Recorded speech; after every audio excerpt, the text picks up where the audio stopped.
Mumbai Pune express हायवेवर बोरघाटामध्ये सलग दुसऱ्या दिवशी वाहतूक कोंडी झाली। पुणे लेनवर 5 ते 6 किलोमीटरपर्यंत वाहनांच्या रांगा आहेत। एक्सप्रेस हायवेसह जुना मुंबई पुणे हायवेवर सुद्धा वाहतूक कोंडी निर्माण झाली। दिवाळीच्या सुट्टीमुळे मुंबईकर गावी निघाल्यामुळे सकाळपासून बोरघाटात वाहनांच्या रांगा लागल्या।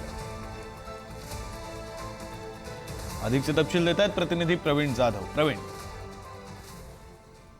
विक्रांत, दिवाळीची सुट्टी लागलेली आहे आणि मुंबईचा जो चाकरमानी आहे घाटमाथ्यावरचा तो दिवाळी साजरी करण्यासाठी गावी निघालेला आहे।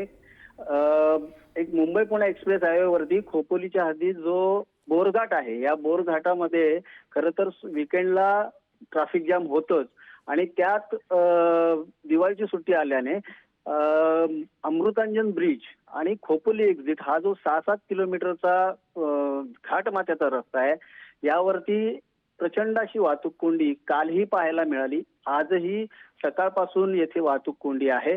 खरं तर लेनची शिस्त न पाळल्यामुळे जी छोटी वाहनं आहेत ते लवकर जाण्याच्या घाई गर्दीमध्ये खरं तर लेन कटिंग करून पुढे जाण्याचा मार्ग काढण्याचा प्रयत्न करतात आणि त्यात खरं तर ट्रॅफिक जाम होते।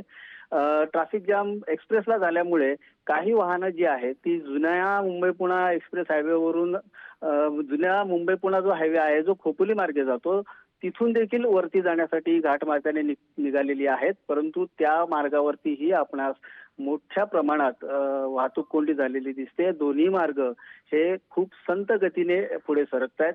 कालही अगदी दुपारी 2 ते 3 वाजेपर्यंत हा घाट जाम होता आणि आजही सकाळपासून तशीच परिस्थिती या घाटमाथ्यावरती आपणास पाहायला मिळते। आणि पोलिसांकडून थोडंसं ब्लॉक घेऊन किंवा वाहने थांबवून या वाहतूक कोंडीवरती काही उपाययोजना होते का ते पाहिलं जाते, परंतु बेशिस्त वाहनांची जी काही वर्दळ दिसतेय सध्या त्या वाहनधारकांमुळेच खरं तर ट्रॅफिक जाम हा झालेला आहे असं पोलिसांचं म्हणणं आहे। विक्रांत, बरं, धन्यवाद प्रवीण या सगळ्या सविस्तर माहितीसाठी।